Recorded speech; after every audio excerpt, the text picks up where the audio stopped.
Ano yung dala mo? Binigay ng kapitbahay natin.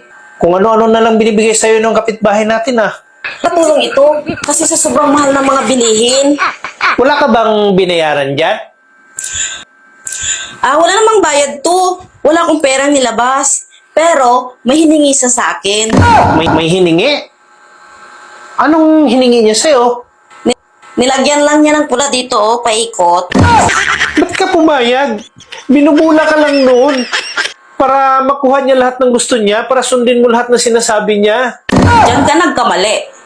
Hindi ko sinunod ang sinabi niya. Akala niya madidiktahan niya ako?